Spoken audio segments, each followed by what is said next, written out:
All right. And I think we are live. It's kind of cool to say that for the first time. And we are live. Episode number 1, Calibrated live stream. If you guys can see me, can somebody comment just so I know that it's working?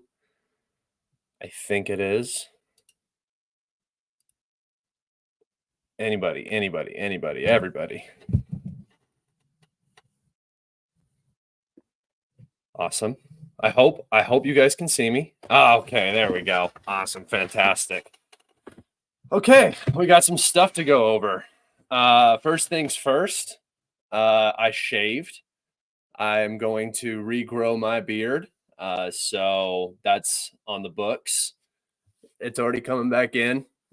I have some time off work, so I can shave and then grow it back and give it some time to look good. So that's what's going on there. We're going to go over the Frontline update. We're going to go over uh, the missile strike last night, which has been pretty interesting all around, uh, funny in some aspects, and we'll go over that. If you guys wouldn't mind liking, commenting, subscribing, obviously. Uh, that helps me the most. That helps this live stream get around to everybody. If you can go like, that would be awesome. It really does help. It's the easiest way you guys can help me. But yeah, let's. I was just letting some people get in here, but we'll get right into it because we got a map to look at today. And first off, if you guys saw the thumbnail, you can see that last night we saw a very, very large Russian missile strike, perhaps the largest of the entire war so far.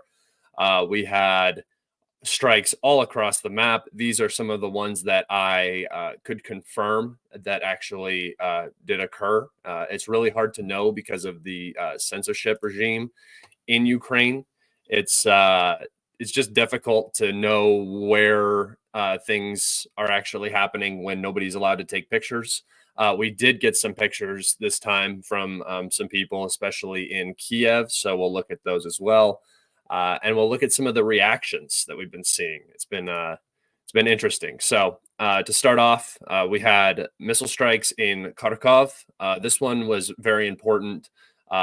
They are the claim right now is that 22 Iskanders or ballistic missiles, the Ukrainians say S-300, actually hit Kharkov. It was the opening salvo of this missile launch. I think all of the missiles probably came from the Belgorod region, flew in, and yep, 22 hits in Kharkov. So definitely some damage was done there. We also had strikes in Poltava, in this region, and Mirod as well, right here. In Dnipropetrovsk, right here, we had missile strikes. Zaporozhye missile strikes. These were ballistic, I believe, as well from this Zaporozhye region right here. Kryvyi Rog, again, probably ballistic from this region. We had missile strikes on Odessa. These seem to have done quite a bit of damage. We've had multiple missile strikes in Kiev, and we have some video of that we'll go over.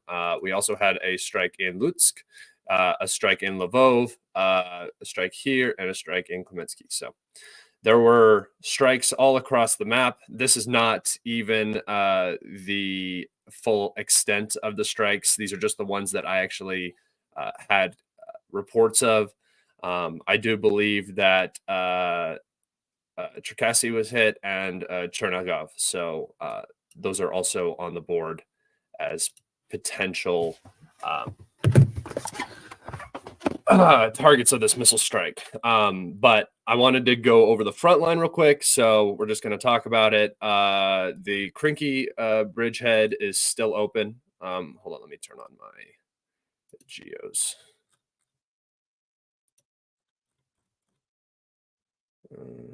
Dude, and right, just so you guys can kind of get a sense of where the action is happening around here. So here in Krinky, obviously this bridgehead still open. It's just a nightmare for the Ukrainians. I probably saw one of the worst grenade drops onto a boat right around this area. It was gnarly. It was probably one of the worst hits on a boat I've seen on a small Zodiac boat. This entire crossing operation. The Ukrainians continue to push men into here. For what reason?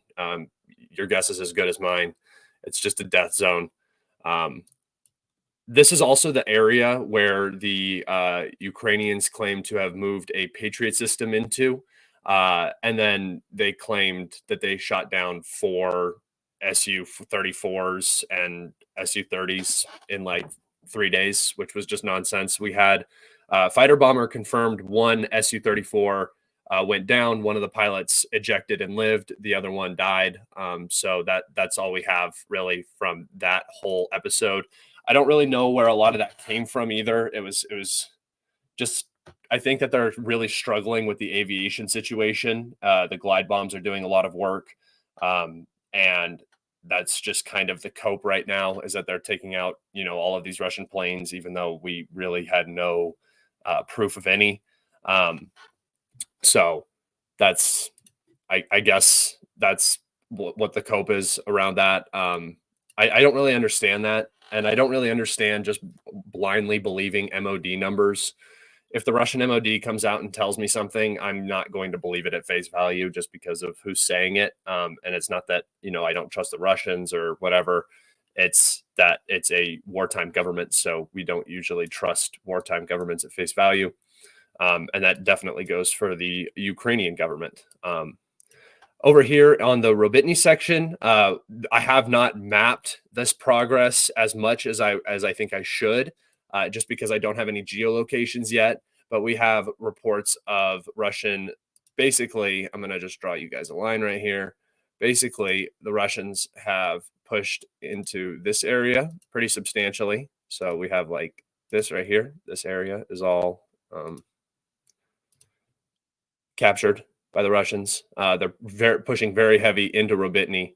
And then right here, we also have a very large jut, I guess you would call it, into this area right here, which is going to threaten this entire pocket, the Verbobe line. I want to get the defensive lines put onto this map so you guys can see, but basically the Ukrainians are getting pushed out of the entire Surovikin line. The last remaining vestiges of the counteroffensive right here are slowly disappearing. So that's this area should be probably level. I imagine Robotny is going to fall eventually. Verbobe is going to be backed out of, and then the line will stabilize around here somewhere. So that's what we have. That's what we're looking at in those two areas.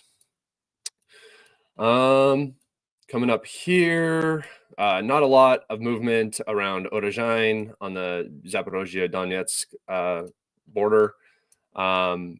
This area is becoming a very, very problematic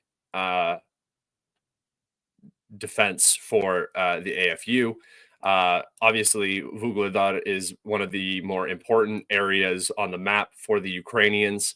As you can see, it is not very easily supplied. There might be a road like out here. Yeah, you can kind of see this road that leads to the 0532, which is the main supply line to Vuhledar. And that is being pressured immensely through this area. This is already in artillery range. It's already in drone range. So this supply line is already being hit. And now we have a deteriorating situation around Marinka, where we see Marinka has been totally captured by the Russians. I believe that there's more progress out into these fields as well. There was a sizable Ukrainian counterattack from Pobieda towards Marinka, but so far we haven't seen any results from that. And with the collapse of Marinka and this jut, this push down for Pobieda and Novomikhailivka, this entire section of the front line for Ukraine is becoming extremely untenable. If you read any of the pro-Ukrainian telegrams, the pro-Ukrainian telegrams are actually referring to this as being an incredibly difficult situation. They're trying to stabilize. They're having a very hard time stabilizing, and it's just not working out the way that they wanted to. The line was previously somewhere like this. It was all the way back here, and the Russians have basically captured this entire area in a very, very short order since pressure was put on Marinka and Avdiivka, taking so many reserve brigades that would be used to fill the gaps and keep these lines stable are being sent to Avdiivka and then further north to Kupiansk. So Novomihailovka, I think this is going to be the next city that gets captured. The Russians are just absolutely leveling this place with artillery of all different calibers. We see TAS 1A, we see the Tulip 240 millimeter mortars, grad launches, just everything, glide bombs. This place is just being absolutely pelted. Some of the most intense shelling I think I've ever seen is happening in this location right now. So I expect this whole salient right here to level out, the defense of Konstantinivka to become the priority, and the defense of the 0532, which is the main supply route to Vuhledar. Once this area starts to collapse, Vuhledar is going to collapse, and then the new defensive line will probably be like something like this. They'll try to hold something like that. But we'll see how well that works out. If you look in behind Vuhledar, this whole area is just pretty much empty. There's not big city in this area. There's not easy supply in this area. So this whole area is going to become extremely difficult to defend if Marinka and Novomihailovka and Konstantinivka right here fall. If they do fall, that's also going to put incredible pressure on the Avdiivka salient, and then the whole defense of the Donbass will become much, much more difficult. Obviously, I'm talking about this in like months to years sort of talk, and I'm not just talking about the southern part of Donetsk. I'm talking about the whole of the Donbass. I don't believe that the Russians are here to push quickly. I think that they are going to just continue forcing the AFU to attrit its forces while trying to also rebuild its forces. Ukraine got into the similar situation that they were in around Bakhmut about a year ago. Right now, the Ukrainians are doing everything in their power to hold this salient. This area right here in particular it's just a death zone for the Ukrainians. It's really, really, really far away from advantageous artillery positions to support it. So the artillery cover here is a lot less than it is out, like say up here near Krasnohorivka, or down here by Vadyanya. So the overall situation here is extremely poor. We have Zaluzhny coming out talking about 2 to 3 months tops for Avdiivka. They're very much preparing their audience for the loss of this city, and it just I'm starting to lose. I want to see the grand plan for Ukraine here, but they just continue falling into the same traps over and over again. Whatever you think about the losses right now, say the Russians are taking 3-1 losses around Avdiivka. I don't think it's that high, but we can just go ahead and say maybe that's like a number, just for argument's sake. The Russians can afford to lose those 3-1 in this specific area on the offensive, trying to capture this town, fixing basically the entirety of the Ukrainian reserve army, right? So all of the reserves available are being sent here. Brigades are being moved here from other places on the map. We've seen Bakhmut become extremely fluid, I guess you would say, with the movement towards Ivanivsky, the movements into Bogdanivka, and obviously this salient, which I cannot believe the Ukrainians are still trying to hold this. It's so bad, especially in this area for the Ukrainians. But they continue to hold every single little inch. And was expecting when they came out and said that they were going to be making difficult decisions here in the future about the direction that they want to go. And, you know, like it just the Ukrainians should retreat if they're on a defensive posture, right? And they're just not retreating like they haven't the entire war, even after they said they were going to retreat. And what that shows me is that they can't even hold the lines that they want to hold. So they're making these excuses about potential retreats and so on, uh, really just to cover up for the loss of territory that they're currently incurring. Um, the Russians have done more in 3 months since September than the Ukrainians did in their 6-month counteroffensive. They've put multiple areas in extremely untenable positions for the Ukrainians, and the Ukrainians are now struggling to maintain lines and struggling to move reserves around to maintain those lines. So just for the update around Bakhmut, we have attacks in every single direction here towards Ivanivsky, towards Klishchivka and Drivka. We have progress along this railroad and up over here by Kordumovka. So the Russians are now going to start pushing along this canal. I imagine they're going to try to close up this pocket. The fact that the Ukrainians are still here just shows that they won't retreat from anything. Holding Avdiivka makes more sense. That is a fortress city. It has good defenses. Maybe not so much anymore after it's been pounded for so long, but it's a major city. It's a defensive position. So holding that makes more sense than holding like this salient, because we know that the Russians have this fortification up here. So everybody is just sitting in the all the Ukrainians are just sitting in the low ground, getting hit from the top of the hill, from this side. They're getting pressure from every corner. I feel horrible for the men in this pocket. Moving up to the Sporny area, we have Russian advances to the south. Some mapping like Syriac gives this to the Russians. I haven't seen that yet. This settlement doesn't exist anymore, so really it's just this like spot of land. But again, once this falls, the defense of this Seversk salient becomes incredibly difficult just because of the emptiness of it. And I think the Russians are going to continue pushing hard here. We've seen further advances in the Shrubyansky forestry. And then up here near Terny, we have some of the largest Russian advances, I would say, in a given direction. This whole area right here is extremely unfortunate for the Ukrainians.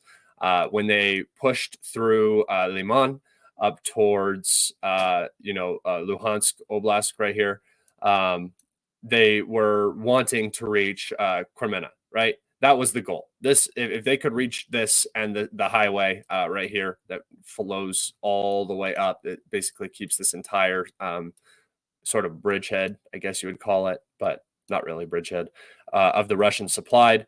That this road connection right here is extremely important. And if the Russians reach Kupiansk, obviously that cuts this road connection for the Ukrainians in this area. But right here, the Ukrainians are across these little reservoirs on this bridgehead, and it is extremely difficult to keep supplied. I believe that we will see a leveling out of the front line eventually, sort of along this trajectory right here, something like that. Just because this bridgehead is no longer benefiting the Ukrainians in any way, and they're gonna have to make some decisions about what they want to defend. They're also working their darndest to keep Sinkivka. As soon as Sinkivka falls, the defense of this area becomes much more difficult. This forest will be captured in quick order. So you pay attention to where the Ukrainians are fighting the hardest to understand how the defensive structure of the AFU works. Sinkivka and this northern area right here is of vital importance to this entire bridgehead. If Sinkivka falls, it will be a very, very difficult supply situation for this entire bridgehead.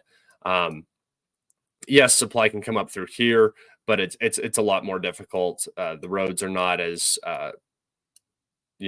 developed as these highways right here.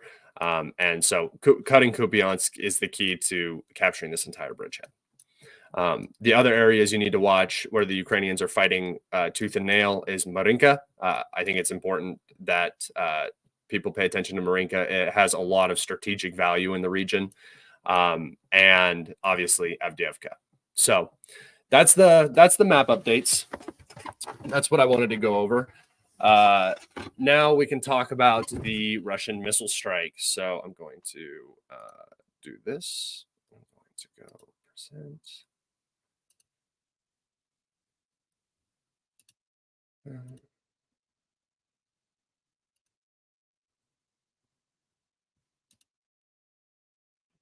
Hold on just a second.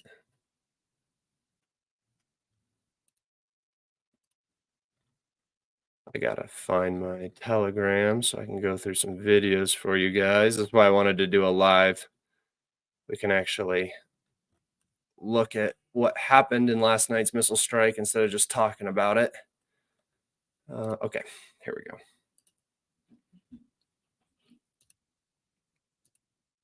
Okay.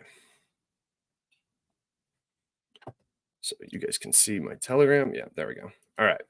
So last night we had some missile strikes. Obviously, this is a joke on my Telegram. The Caspian Sea. People don't know where it is. It's just a stupid inside joke that I have, but I love it. So I always post the Caspian because this is where the Tu-95s, the Russian strategic aviation, flies to and then launches missiles towards Ukraine. So we had reports that I'm just going to go over this in chronological order. 8 Tu-95s were airborne. We also had a probably 5-hour Guarantee drone strike event that took place. The drones were just flying all around the country, depleting air defenses and hitting targets. We had explosions in Lvov, which is pretty crazy that a Guarantee can reach all the way to this area of Ukraine without being intercepted. Obviously, more explosions. And then we had reports that 9 Tu-95s and 9 Tu-22s were airborne. So now we're looking at a much, much larger potential strike package. And that was just the start, really, honestly, of this whole episode.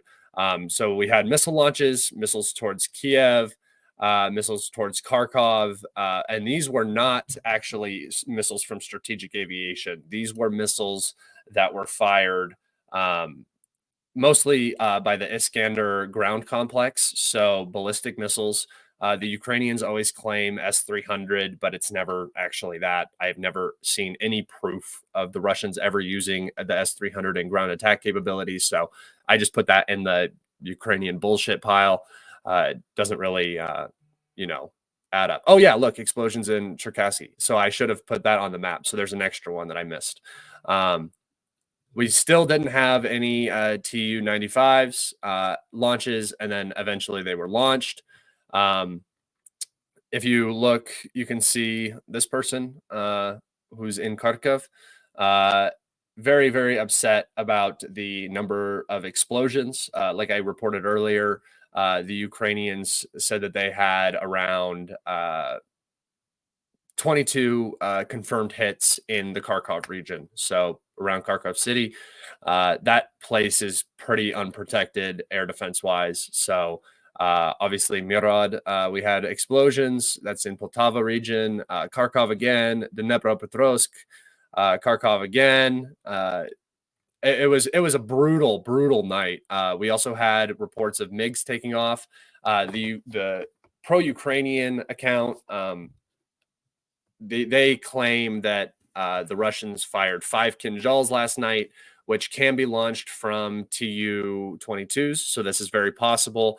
And they claimed that they intercepted none of them. So we still have, explosions in Kiev, and then we started to get our first pictures. I don't know exactly what's being hit because they censor it so harshly, but it's really hard to censor big explosions and big fires. So we had some pretty big hits in Kiev. No telling exactly what was hit. I'm going to continue doing my research. At Big Fireball, though, it is indicative of usually like oils or chemicals or something of that nature. We just don't know.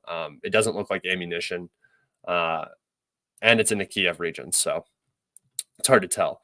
We also had videos from Odessa. I don't know if you guys can hear that, but big explosion. Let me know. Can you guys hear that? Can somebody drop a comment? I'd be very interested to know.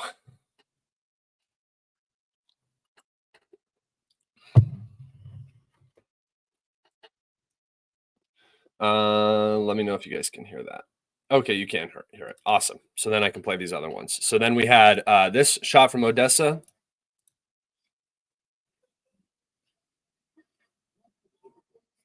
Which, once again, you can't really tell what got hit.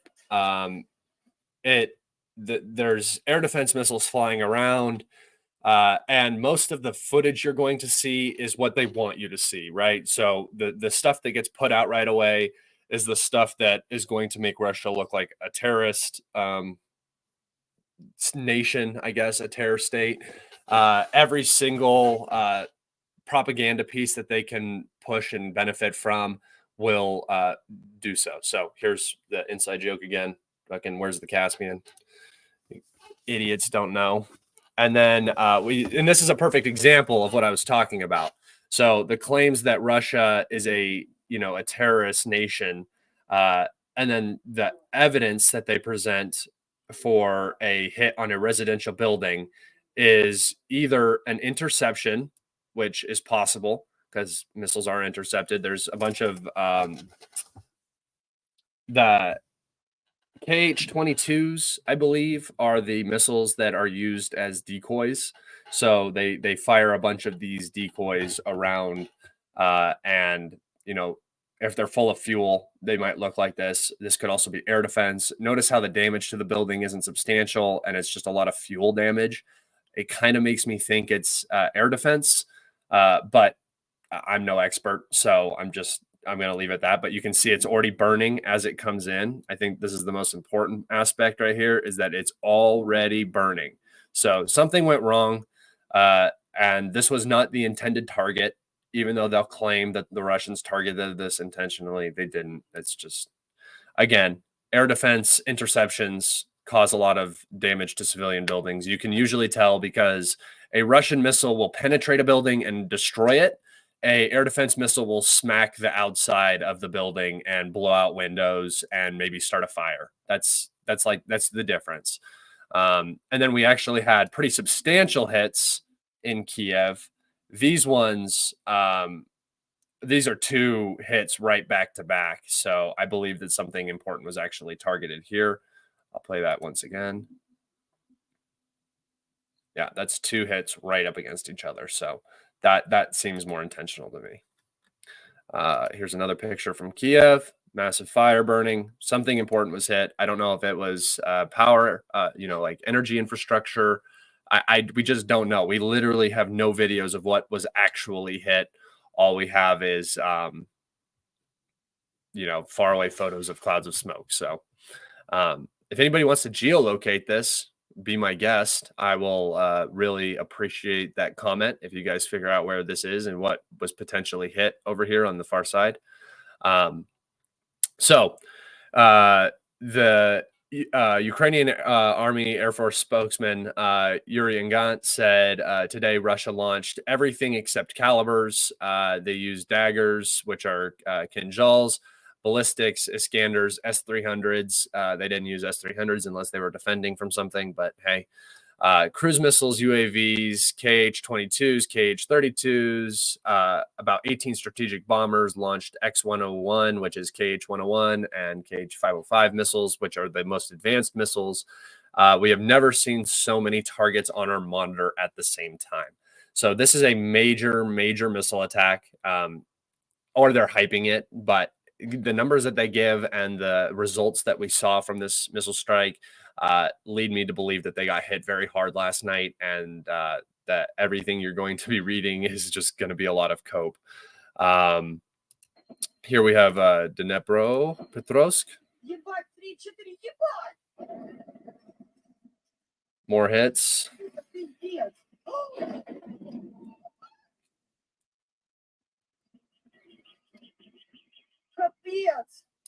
So that's that's pretty much all of what Ukraine heard last night. And then here we have the claimed numbers of what was shot down. Again, Ukraine battle maps, just copy pasting the Ukrainian MOD numbers as if they're fact, which is goofy. So this is a pretty constant. 96% of the most advanced missiles that Russia has to offer outside of Kinjals, obviously, in terms of the ability to intercept, 96%. So just absolutely fucking unrealistic, but I guess who cares? They're going to claim whatever. The more interesting fact is that they say they intercepted 0 of 5 Kinjals, which means that 5 targets that were deemed hypersonic value, something that can't be intercepted, hit. So we have 5 confirmed hits basically on important targets. 0 of 14 ballistic missiles, which I believe way more ballistic missiles were fired. We had 22 hits in Kharkov, 8 in Dnepropetrovsk, multiple in Zaporozhye, multiple in Kryvyi Rog. So I believe that this number is completely false. But even then, they're claiming 0. So that accounts for a good number of hits. 0% of the KH-22 missiles, which I don't believe at all. But hey, what are you going to do? And then, because these are usually used as decoy missiles, they don't have a warhead usually, or they're just sent in a direction. And then 75% of the Shahid drones, which who knows, that could actually be true. They're slow flying drones that were just used to deplete Ukrainian air defense. So the biggest aspect of this strike, I think, is it feels like it just feels like a change of pace. We had very small strikes here and there. There's just we didn't have it didn't seem like there were goals with the strikes. That it was more of an opportunity strike here, an opportunity strike here. For the first time, this seems like a actual goal-oriented strike. So I think that that's important to pay attention to. What was hit, I hope we figure out in the coming days. We can't know for sure right now, and that sucks.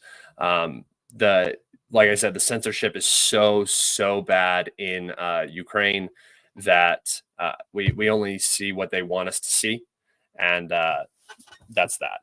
I'm just going to look through the comments, see if I have any questions in here. Why do you think the Russians are not using S-300s against ground targets? It's a big rocket. They're just extremely inaccurate, and they're much better suited for air defense. It's like it would be like you using a Nissan Altima for, a ranch truck job when you could be using Iskanders, right? There's no production issues with Russian ballistic missiles. Iskanders are more accurate, harder to intercept. S-300s have like a 100-meter,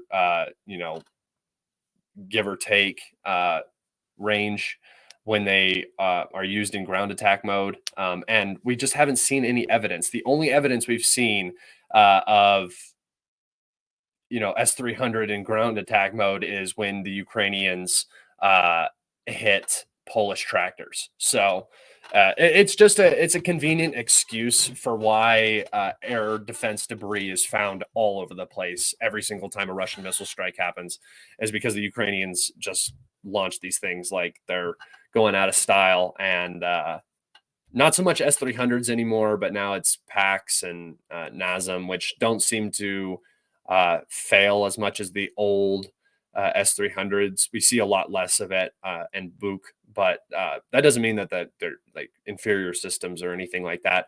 It's the way that the Ukrainians operate their air defense very close to cities. Very, it's dangerous operation tactics that they're using, uh, but it keeps their air defense safe. And who cares, because you can just blame everything on Russia. Let's see. The UK said it would supply with 200 missiles for its own air defense. Yeah, I mean, the Ukrainians are going to keep getting stuff, but they're just gonna. It's just going to slowly become worse and worse and worse and worse, and the Russians don't seem to care. What do I think about Lavrov's statements on Russia today? I think that they're being exaggerated. I would wait for readouts of the Russian versions. This happens very, very frequently, that you read English translations and it just misses so much context and importance of what's being said. This happens all the time, because Russian is a very different language from English, and I would just be very careful with reading all that nonsense. Scott, do you love your mom? Yes, I love my mom, dude. Come on. My mom's the bee's knees. I was going to open up my Twitter here and we can look at some of my Twitter.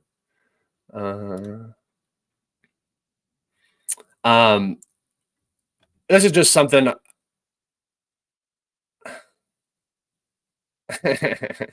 Look at, people love me, dude. The first post I see, Scotty again blaming Ukrainian AD for Russia's classic me. Or is it Scott Ritter he's talking about? Oh no, it's me. Yeah. Fuck yeah. Because propaganda pictures have selected civilian hits are all Russian targeting civilians. 5-year-old level thinking, mate. The most prominent piece of propaganda is literally the interception or failed AD. Oh, and then I put that picture. I put that video. Dishonesty has no limits. Yeah, because claiming everything that Russia hits is a civilian target and that Russia is a terrorist state is definitely honesty, boys. It's definitely honesty. God, I love Twitter so much. But I was going to take you through my profile so you could see some of this crying. I love it. So here we have Andrew, who is literally cheering every single time a Russian gets blown up or a ship gets destroyed or anything. Every comment I get today from someone trying to minimize Russia terror attack last night gets an instant block. My mode. I've blocked hundreds today. So, I mean, that pretty much goes to show you what, is going on there. They can't handle the fuck around and find out aspect. It's just goofy, man. They don't have any sort of internal dialogue, it seems to me. They don't self-reflect. They don't look at themselves in the negative lighting. Like, I don't. I would say that I am pro Russia in this conflict, because of how I believe the conflict started, who I believe is responsible for some aspects of this. Is Russia innocent in the whole thing? No, of course not. It's a war. Wars are bloody and terrible, and they should be avoided at all costs.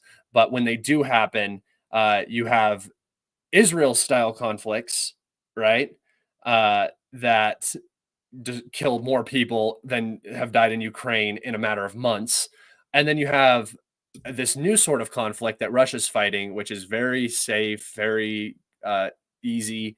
It's high intensity. But yeah, there's just no real comparison, right? No, we haven't seen anything like we saw in Palestine, in Ukraine over 2 years. We have minor instances of war crimes and stuff like that, but even like the most grotesque war crimes are nothing compared to like Azerbaijan, Armenia, Palestine, Israel. So it's just it's very this crying is very interesting to me. I don't get it. And then here's how the propaganda works. So this is like I actually like this account because they are usually pretty I guess doomerish. but it's reality. So, the pro-Ukrainian accounts don't really like this smart cat or smart UA cat, but I kind of do because they kind of go against the medium a lot. So here we have their claim: 4 scout missiles. So once again, a saturation attack, right? That's what I claimed. It wasn't just one missile that was fired and blew up a ship. It was 4 scout missiles, probably other missiles and drones all on board. Apparently, there were 74 sailors on that landing ship, which I don't know where they got that from. 74 were killed, 27 were wounded, so about 100, a good round number, about 100, about 100.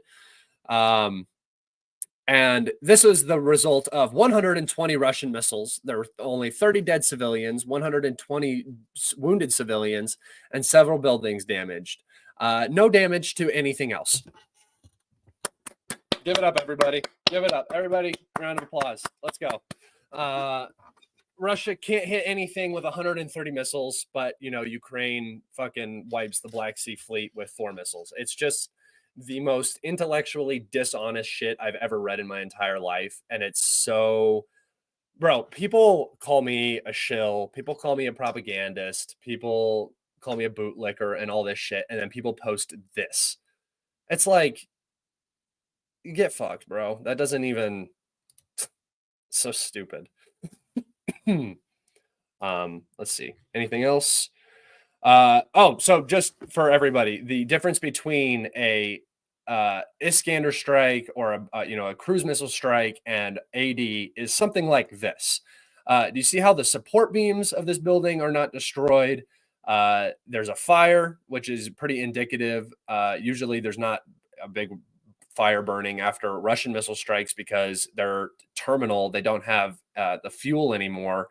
And they will hit the building and just destroy the building. This is something that flew in low angled like this, like sideways, and hit this. So I'm thinking AD, and it stands to reason because if you look at what Russians hit, it's usually the buildings are just destroyed, right? If they claim it's a barracks or something. So again, here is every single little explosion. Everything is Russia's fault. Russia's a terrorist state, brought to you by the minds of 5-year-old children.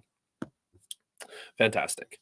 So me obviously making fun of people, but what are you going to do? Twitter is so fun. So other than that, I think that's where I'm going to wrap it up today. I appreciate everybody watching. If you guys wouldn't mind liking, subscribing, I'm going to probably do 1 or 2 of these a week. I have now finished what I was doing with my job.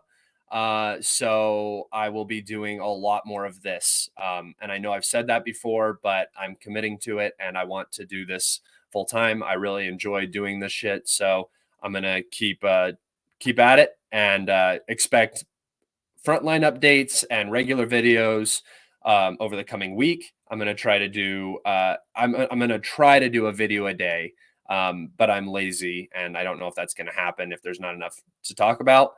But yeah, I'm gonna try to be doing a video a day. So be on the lookout for those. Follow me on Telegram. That's where you can get all of my updates without the Twitter bullshit. You can follow me on Twitter if you like to deal with some of that Twitter bullshit. And other than that, I mean, if you guys want to support me financially, you can go and support me on Patreon. I let my Patreon supporters ask questions and I answer them. So if you go and support me there, you will have direct access to pick my brain if you have questions, or if you want questions answered on air, I will also be doing that. I appreciate everybody. And other than that, have a great day, guys. More tomorrow. All right.